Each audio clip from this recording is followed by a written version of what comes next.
Welcome to episode 429 of the Selling Your Screenplay podcast. I'm Ashley Scott Meyers, screenwriter and blogger over at sellingyourscreenplay.com. Today I'm interviewing writer-director Ivan Sen. He is an Australian filmmaker. He just did a sci-fi feature film called Expired, starring Ryan Kwanten from True Blood and Hugo Weaving, a great actor who was in the Lord of the Rings movies, among many, many others. We talk about this film and how he was able to bring it all together, so stay tuned for that interview. SYS's six-figure screenplay contest is open for submissions. Just go to www.sellingyourscreenplay.com/contest. Our regular deadline is May 31st. If your script is ready, definitely submit now to save some money. We're looking for a low-budget features and shorts. I'm defining low budget as less than six figures, in other words, less than $1 million US. We've got lots of industry judges reading scripts in the later rounds. We're giving away thousands in cash and prizes. This year we have a short film script category, 30 pages or less. So if you have a low budget short script, by all means, please submit that as well. I've got a number of the industry judge producers who are looking for short scripts. So hopefully we can find a home for some of those. If you want to submit to the contest or learn more about it, just go to www.sellingyourscreenplay.com/contest. Also this year, we are running an in-person film festival in tandem with our screenplay contest. It's for low budget films produced for less than $1 million US. We have a feature and shorts category in the film festival as well. And again, lots of industry judges are going to help judge these films in the later rounds. The festival is going to take place in Hollywood, California from October 7th to the 9th. If you've produced a short film or know someone who has, by all means, please do submit it. Shorts are easy to program. I can run 2 or 3 of them before a feature film, or I can do a whole section of shorts. So they're easy to program, easy to get into the festival. So I anticipate that we're going to accept a lot of short films into the festival and show a lot of shorts. So again, if you have a short or a feature, and would like to submit the film or just learn more about it, go to www.sellingyourscreenplay.com/festival. You'll see a link to the Film Freeway site where we're actually taking all of our submissions for the film through Film Freeway. So if you use Film Freeway, you can find us on there as well. If you find this episode valuable, please help me out by giving me a review in iTunes or leaving a comment on YouTube or retweeting the podcast on Twitter or liking or sharing it on Facebook. These social media shares really do help spread word about the podcast, so they're very much appreciated. Any websites or links that I mentioned in the podcast can be found on my blog in the show notes. I also publish a transcript with every episode in case you'd rather read the show or look at something later on. You can find all the podcast show notes at www.sellingyourscreenplay.com/podcast, and then just look for episode number 429. So now let's get into the main segment. Today I'm interviewing writer-director Ivan Sen. Here is the interview. Welcome, Ivan, to the Selling Your Screenplay podcast. I really appreciate you coming on the show with me today. Oh, no worries. Thanks for having me. So to start out, maybe you tell us a little bit about your background. Where did you grow up and how did you get interested in the entertainment business? Entertainment business. Well, that's one word you can describe it. Well, I grew up in a small country town in Australia, and you wouldn't know what that town is. My love was going to the local cinema, and saw a few Australian films there, and that got me excited about making films. But that was like the 70s, and so it was very difficult to make the jump from your country town into making movies, and especially back then, no internet or anything, and slowly found my way to photography after high school. And then photography I found a bit limiting, and so I wanted to tell stories with a moving image instead of just a still image. And that was when I was around 18 or 19, and then I realized that, I really want to. I've had this love of cinema my whole life, and now I think I'm going to chase that dream. And then put the stills camera down and picked up the film camera. And I spent lots of years studying, and then basically after the film school, went into making my first feature film around 1999, 2000. Okay. And so how did you get that first feature film off the ground? Was it just self-funded? Did you have some friends and family? What did that look like? It was actually largely probably different to America. It was largely from the government, Screen Australia at the time. They were supporting the Australian film industry, and I had already made 3 or 4 short films through with the Australian Film Commission, and it was just a natural development to go from the making short films with their financial support into making my first feature film. And so, it's pretty much government supportive. Yeah. Gotcha. Okay, so let's dig into your latest film, Expired, starring Hugo Weaving and Ryan Kwanten. To start out, maybe you can give us a quick picture logline. What is this new film all about?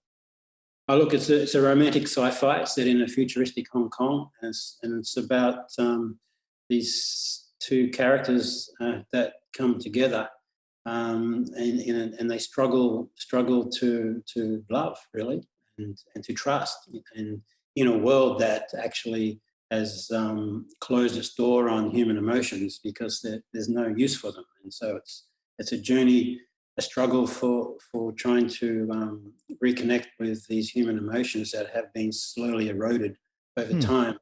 Yeah. And where did this idea come from? What was sort of the genesis of this premise?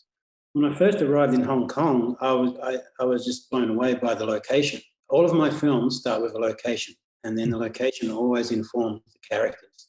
And I will see people living within that location, and then I just take elements from real life people and then just manifest them all together into these different characters, and then work out that the story with the environment kind of pushing the story through the characters. So Loveland Expired, it works in that way where the location is a futuristic Hong Kong where it's a world, it's a highly competitive world which has little need for human emotion. And so it grows characters who don't have human emotion. And that's what these 2 characters are, but they struggle to try and reconnect with those emotions. Yeah. So this sort of premise, though, of emotions no longer being useful in the modern world, where did that come from? Is that something you just personally sort of see our civilization going towards? It's just something you've been thinking about? Well, it's for largely, like I was saying, the location is a very important part of the story evolving, and just being within Hong Kong and also China and that part of the world, I found is, compared to my own history, it's a very competitive world, and it's becoming more and more competitive. Even from when you're first born as a young child in this area of the world of around China, you were forced to actually compete. As soon as you've come out, you're into this world. It's competition time, and these extremes of competition were the inspiration of this future world where it's more of an expression of now than just kind of making up a fictional future. And with a premise like this, how do you go about starting to write your script? Do you have distributors, producers? Do you pitch them? Do you have agents? Do you pitch them? Oh yeah, this is a sci-fi requires a certain budget. You've got a lot of production value. How much do you take from that? Do you just write the script and then hope you can get it made, or are you talking to your distributors and producers beforehand? Yeah, it's not like writing a book at all. When you put something to page, writing on the computer, every time you put the word there, that has to be realized, and someone's got to pay for it. Yeah. So at the very beginning, you're thinking about budget and market, and the type of film it is. But so I knew that this budget, if I wanted to make it with the artistic aesthetics that I wanted to, I've got to keep it low. But my challenge is to keep a sci-fi low budget. So usually when I write a film, the script is completed, and then I kind of approach the financing after the script is in very good shape. And the reason why I do that is because when the script is in good shape, you can attract the actors that you need or want. So not only when the script is strong, you get the actors, but the actors as these days, especially the actors trigger finance. Probably know. So once I got Hugo Weaving and Ryan Kwanten on board, that's when we started to look at the financing of the film. Gotcha. So we'll circle back to that maybe at the end. So let's talk about your writing process. I'd just be curious to kind of hear your process. Where do you typically write? Are you writing in your home office? Do you need to go to Starbucks with that ambient noise? And when do you typically write? Are you early morning, late night? What does your writing schedule look like? Look, I think it's changed as I've become older. Hmm. Because, I find that nighttime I'm pretty useless these days creatively. Mm-hmm. I try to write while I'm fresh in the morning, yeah. Look, I used to write in cafes, and like I wrote 3 films in cafes in Hong Kong and mainland China, in Starbucks and places like that. But I also will rent some cabin in the woods for a week and go and just smash out a screenplay. But Mm-hmm. I'm the sort of person that likes to just write a film over a short time and then try to get it made. Like, I mean, my last film, Goldstone, I wrote that in 10 days. And then, I mean, it did go through some work after that, but it was pretty much, after that 10 days, it's pretty much what the film is, you know. And so I enjoy just going in. I think because the more you get, if you give yourself like a 10-day period where you can get totally absorbed with the story, everything in your brain when you're sleeping, as well as being awake, it's all about that story. And so this is once you get into it, you go into it deep. And then when you come out of it, hopefully you've got the script, you know. Mm-hmm. Yeah, hopefully. Time. Mm-hmm. How much time do you spend preparing to write? Like you say, 10 days, you were able to knock the script out, but how much like outlining and thinking about the story had you done before you got into that 10-day period? You're always thinking about the story. Yeah, always thinking. But once I sit down and write that screenplay, that's kind of, I don't do, treatments or outlines or anything. I just like to, for me, it's all about the moment, and the moment is how things can evolve later on down the track. And so if you can feel that moment is real as you're writing the screenplay, that triggers the rest of the story, and you just follow the flow of the water from that point, instead of trying to be too analytical with outlines and treatments and all that stuff. I just like to do the creative screenplay, and then, okay, that's it. Mm-hmm. And what does your development process look like once you've knocked out this first draft? Do you develop yourself for a while? Do you send it out then to some trusted writer friends, some trusted producers? What does that development process look like? Look, it's very intimate. I just give it to my producer, and then he'll give me some feedback, and that's pretty much it. And then it will go to the actors, and then I will get the actors' feedback on the script, and then I'll do another draft, and then it's kind of there, and just very, very intimate. Does your producer give you creative notes, or is it more practical stuff and budgetary type stuff, or is he actually giving you creative notes to put in? It's all about the story and the character. I mean, nothing to do with the nuts and bolts of making a film at all. It's just all creative. And and he kind of, and he knows the way I make things and how I can make things kind of cheaply or effectively, efficiently. And so he doesn't get, I mean, For Loveland was a bit of a challenge, but he said to me, I would not make this film on this type of budget with anyone except for you. I noticed too on your IMDb page, not only are you the writer, director, producer, you also was cinematographer and editor. And I wonder, how much does that help you get these sorts of things financed, where you're sort of a one-man filmmaking stop and they can rely on you for all of these different positions? Do you think that's an advantage or a disadvantage? I think it's an advantage now. I think a few years ago when I hadn't made so many films, people are thinking, oh, maybe you should get a DP, and maybe you should get an editor, and all this type of thing. And I actually did, use a DP years ago and an editor years ago, but it just actually, for me, there wasn't enough attention to detail. And also, I like to work off the clock. I like to, if it's, it's at night and I just thought, I'll think about the scene, I'll just go back and do work on it. And I just always, I want to get my hands dirty, and I want to keep working it like a bit of clay. And when you've got all these people in the way between you and the clay, that what do? Your hands are tied. And so nowadays, yeah, it's like, oh yeah, we know you can pull this film off on a much lower budget and with a more focused and efficient kind of approach. So let's circle back now to the actors. I get a lot of emails from people just asking, hey, how can I get this actor attached or that actor attached? Do you have any tips? How did you get Hugo Weaving and Ryan Kwanten on this? Was there some previous relationships? Did your producers have relationships? Did you get a casting director? What is sort of the nuts and bolts of getting cast attached to something like this? Yeah, I mean, the front door is usually not the easiest or the best way. Mm-hmm. Because it may not open, So I had actually worked with Hugo Weaving and Ryan Kwanten previously on another film called Mystery Road.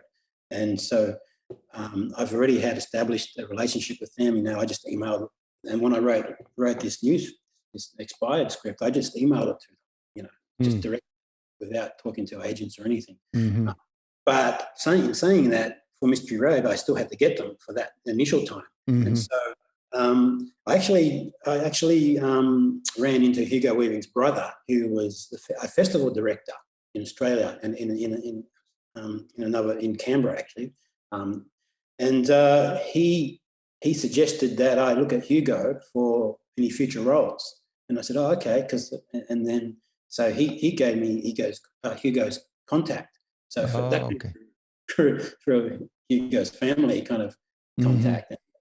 And with Ryan, I think when Ryan came on board to Mystery Road, at that point, the film already had lots of pretty major Australian cast attached, and so I sent the script to Ryan's Australian agent, and because the film already had a bit of heat around it, she just gave it to Ryan straight away, and Ryan was totally he was in the States doing the vampire shows. What is that called? Yeah, True Blood. Yeah. Yeah, he was doing True Blood, and he just read this, and it was just like some fresh air for him, And so so he jumped at it, and so sometimes the front door can work when you can get some heat, but otherwise it's usually some kind of backdoor way is more successful. Yeah, for sure. I hear you on that. So how can people see Expired? What's the release schedule going to be like? Well, I think it's March 18. Okay. Online and selected cinemas. And perfect. And what's the best way for people to keep up with what you're doing? If they just want to follow along with your career, Twitter, Facebook, a blog, anything you're comfortable sharing, I'll round up for the show notes. I have never been into social media, but recently I did get Instagram. So okay. I'm on Instagram. I think it's like an Ivan Sen 6 or something like that. Okay, perfect. I'll track that down and I'll put it in the show notes. Ivan, I really appreciate you coming on talking with me today. Fascinating interview. Good luck with this film and good luck with all your future films as well. Thanks for having me. Hey, thank you. We'll talk to you later. Bye. A quick plug for the SYS Screenwriting Analysis Service. It's a really economical way to get a high-quality professional evaluation on your screenplay. When you buy our 3-pack, you get evaluations at just $67 per script for feature films and just $55 for teleplays. All the readers have professional experience reading for studios, production companies, contests, and agencies. You can read a short bio on each reader on our website, and you can pick the reader who you think is the best fit for your script. Turnaround time is usually just a few days, but rarely more than a week. The readers will evaluate your script on 6 key factors: concept, character, structure, marketability, tone, and overall craft, which includes formatting, spelling, and grammar. Every script will get a grade of pass, consider, or recommend, which should help you roughly understand where your script might rank if you were to submit it to a production company or agency. We can provide an analysis on features or television scripts. We also do proofreading without any analysis. We will also look at a treatment or outline and give you the same analysis on it. So if you're looking to vet some of your project ideas, this is a great way to do it. We will also write your logline and synopsis for you. You can add this logline and synopsis writing service to an analysis, or you can simply purchase this service as a standalone product. As a bonus, if your screenplay gets a recommend or a consider from one of our readers, you get to list the screenplay in the SYS Select database, which is a database for producers to find screenplays and a big part of our SYS Select program. Producers are in the database searching for material on a daily basis. basis. So it's another great way to get your material in front of them. As a further bonus, if your script gets a recommend from one of our readers, your screenplay will get included in our monthly Best of newsletter. Each month we send out a newsletter that highlights the best screenplays that have come through our script analysis service. This is a monthly newsletter that goes out to our list of over 400 producers who are actively looking for material.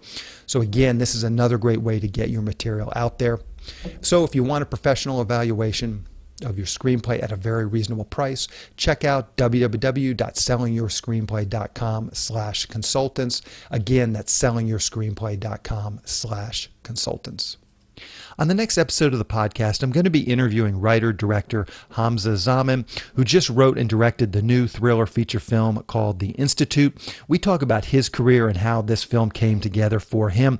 Like so many filmmakers that I talk to here on the podcast, he did a bunch of short films which really helped him get to the point where he is now doing this feature film. So keep an eye out for that episode next week. That's the show. Thank you for listening.